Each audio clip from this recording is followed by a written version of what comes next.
മറ്റൊരു വാർത്തയിലേക്ക്. മുതലപ്പുഴയിൽ വള്ളം മറിഞ്ഞ് മത്സ്യത്തൊഴിലാളിയായ ഷിജിനെ കാണാതായിട്ട് ഇന്നേക്ക് 8 ദിവസമായി. ഷിജിനായി കോസ്റ്റ് ഗാർഡിൻ്റെയും കോസ്റ്റൽ പോലീസിൻ്റെയും നേതൃത്വത്തിൽ തെരച്ചിൽ തുടരുകയാണ്. ഇപ്പോഴും ഷിജിൻ്റെ വീട്ടിൽ നിന്നാണ് അനുരു അശോകൻ ചേരുന്നത്. അനുരു, അങ്ങേയറ്റം സങ്കടകരമാണ്. പല വീടുകളിലായിട്ട് ഇങ്ങനെ വലിയ കരച്ചിലുകളാണ് ഉയരുന്നത്. നമ്മൾ കേരളത്തിൻ്റെ ആകെ തന്നെ ബുദ്ധിമുട്ടായിട്ട്, സങ്കടമായിട്ട് ഇത് മാറിയിട്ടുമുണ്ട്. ഏതൊക്കെ മേഖലകളിലാണിപ്പോൾ പരിശോധന, തെരച്ചിൽ നടത്തുന്നത്? എന്താണ് അവിടെ നിന്നുള്ള വിവരങ്ങൾ? സനീഷ്, നമ്മളിപ്പോൾ ഉള്ളത് ഷിജിൻ്റെ മുതലപ്പുഴയിലുള്ള വീട്ടിലാണ്. ഈ വീട്ടിലേക്ക് എത്തുമ്പോൾ തന്നെ നമുക്ക് ആദ്യം നമ്മളെ സ്വീകരിക്കുന്നത് ഷിജിൻ്റെ 1.5 വയസ്സുള്ള മകനാണ്. അപ്പ എവിടെ എന്നാണ് നമ്മളോട് ആദ്യം ചോദിച്ചത്. കാരണം നമ്മളിങ്ങനെ ക്യാമറയായിട്ട് വരുമ്പോൾ അപ്പയെ കൊണ്ടുവന്നു എന്നുള്ളതാണ് ആ പാവം 1.5 വയസ്സുകാരൻ്റെ ചിന്ത.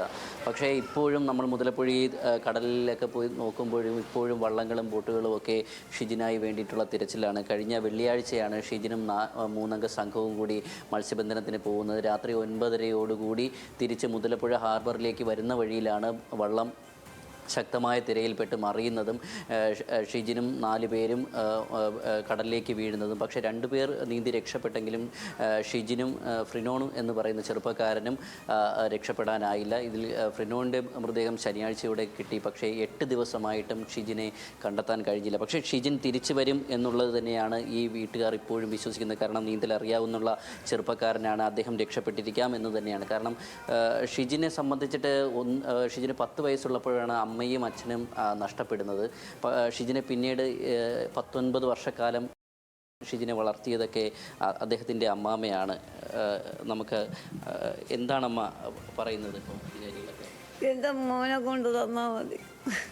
ഞങ്ങളെ കുളിച്ചുകൂടാതെ മോനാണ്. അപ്പോൾ പിന്നെ അമ്മാമ്മേനെ എൻ്റെ മോനെ തിരിച്ചു തന്നാൽ മതി. എനിക്ക് വേറെ ഒന്നും വേണ്ട. എൻ്റെ മോനെ തിരിച്ചു തന്നാൽ മതി.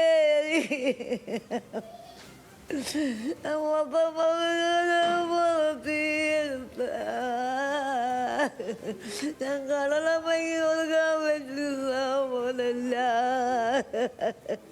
എന്റെ മോനെ കരയിലേ വെച്ചിരിക്കാനുള്ള മോനാണ്.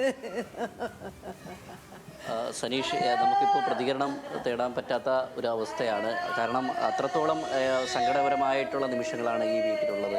കാരണം 2 പൊടിമക്കളാണ് അദ്ദേഹത്തിനുള്ളത്. അവരെപ്പോഴും അച്ഛൻ തിരിച്ചു വരും എന്നുള്ളത് തന്നെയാണ്. അച്ഛൻ എപ്പോൾ വരും എന്നുള്ളത്. കാരണം 8 ദിവസമായി അവരവരുടെ അച്ഛനെ കണ്ടിട്ടില്ല.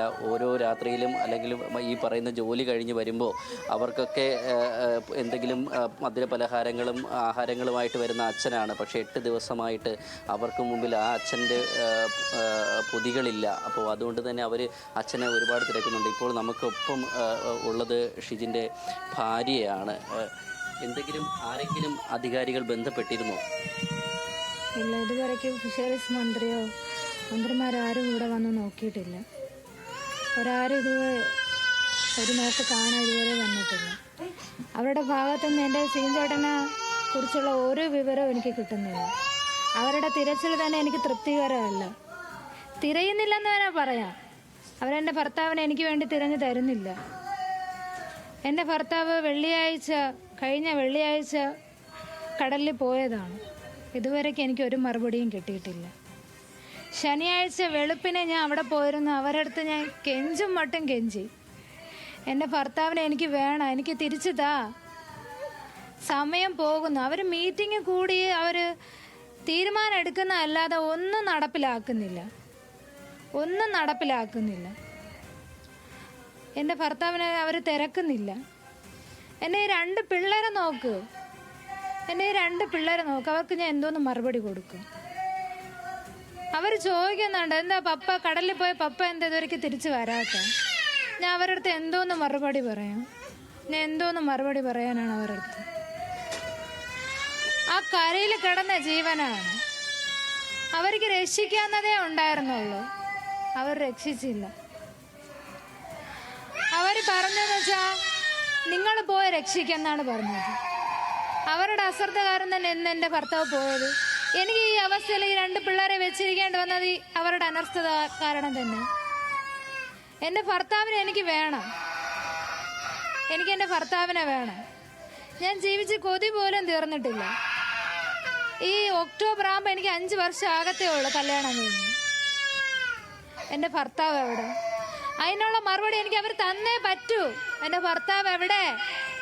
അതിനുള്ള മറുപടി എനിക്ക് അവർ തന്നേ പറ്റൂ. അവരെനിക്ക് അതിനുള്ള മറുപടി തരുന്നില്ല. എൻ്റെ പിള്ളേരുടെ അടുത്ത് പറ. എൻ്റെ പിള്ളേരെ ആശ്വസിപ്പിക്കാൻ പറ്റുമെങ്കിൽ വന്ന് ആശ്വസിപ്പിക്ക്. എൻ്റെ ഭർത്താവ് എവിടെ? അവരുടെ ഭാഗത്ത് നിന്ന് എനിക്ക് ആശ്വാസകരമായ ഒരു വാക്ക് ഇതുവരെയ്ക്കും കിട്ടിയിട്ടില്ല. ഇന്ന് ഒരാഴ്ചയായി. എൻ്റെ ഭർത്താവ് എവിടെ? ഞാൻ അവരോട് ചോദിക്കുന്നത് എൻ്റെ ഭർത്താവ് എവിടെ? ഈ തിരച്ചിൽ വെള്ളിയാഴ്ചയാണ് മറിഞ്ഞത്. അപ്പോൾ നിങ്ങൾ അധികാരികളെ ബന്ധപ്പെട്ടപ്പോൾ എന്താ? അവര് പറഞ്ഞ് നിങ്ങൾ പോയി നോക്കാനാണ് അവർ പറഞ്ഞത്. അന്നേരം അവരുമായിട്ട് ബന്ധപ്പെട്ട് അന്നേരം അവർ തിരയണില്ല, അവർ വരുന്നില്ല. അവർ ആഹാരം കഴിക്കാൻ പോയിരുന്നു. കരയിൽ വീണ ആളാണ്. ജീവന് വേണ്ടി എത്ര നേരം പോരാടി കാണും. കരയിൽ വീണ ആളാണ്. എന്നെ വിട്ട് പെട്ടെന്ന് അങ്ങനെ സീൻ ചേട്ടൻ പോവത്തില്ല. എന്നോട് ഏത് കാര്യത്തിലും പറഞ്ഞിട്ടാണ് ഞാൻ നിന്നെ വിട്ട് ഒരിക്കലും പോവത്തില്ല എന്ന് പറഞ്ഞ ആളാണ്. അവരുടെ അനർഥ കാരണം തന്നെ എനിക്കിന്ന് ഇങ്ങനെ സംഭവിച്ചത്. അന്ന് അവരെ രക്ഷിച്ചിരുന്നെങ്കിൽ ഇന്ന് എനിക്ക് ഈ അവസ്ഥ വരുമായിരുന്നു. ഒരു പ്രാവശ്യം അയ്യോ ആ ഒരു ജീവനെ നോക്കാം എന്ന് പറഞ്ഞവർ നോക്കിയിരുന്നെങ്കിൽ ഇന്ന് എനിക്ക് ഈ അവസ്ഥ വരുമായിരുന്നു. അവരുടെ ഒരാളാണ് ആ വെള്ളത്തിൽ കിടന്നിരുന്നെങ്കിൽ അവർ പോയി ആഹാരം കഴിക്കുമായിരുന്നു. എന്നാണ് ചോദിക്കുന്നത്. അവർ പോയി ആഹാരം കഴിക്കുമായിരുന്നു.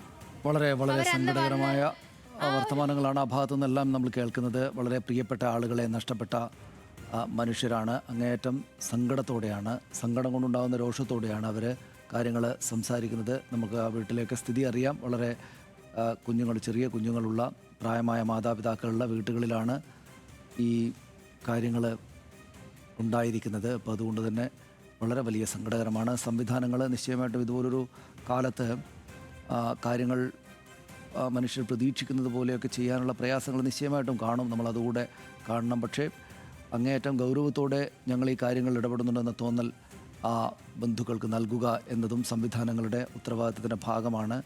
അങ്ങേയറ്റം ജാഗ്രതയോടുകൂടി എല്ലാവരും ആവശ്യപ്പെടുന്ന രീതിയിൽ വളരെ കാര്യക്ഷമമായിട്ട് തെരച്ചിലും രക്ഷാപ്രവർത്തനവും നടത്താൻ സാധിക്കട്ടെ എന്നാണ് നമ്മൾ ഈ ഘട്ടത്തിൽ വിചാരിക്കേണ്ടത്. നമുക്ക് ഈ സംവിധാനങ്ങളോടൊപ്പം ചേർന്ന് നിൽക്കുകയും അവർ കുറേക്കൂടെ കൂടുതൽ കാര്യക്ഷമമായിട്ട് ഈ കാര്യങ്ങൾ ചെയ്യട്ടെ എന്ന് പ്രതീക്ഷിക്കുകയും ചെയ്യാം. ആ നിലക്കുള്ള ഒരു പ്രവർത്തനത്തിലേക്ക് അവർ നീങ്ങുകയും ചെയ്യുന്നുണ്ട്. മറ്റു വാർത്തകളിലേക്ക് വരാം ഇടവേളയ്ക്ക് ശേഷം.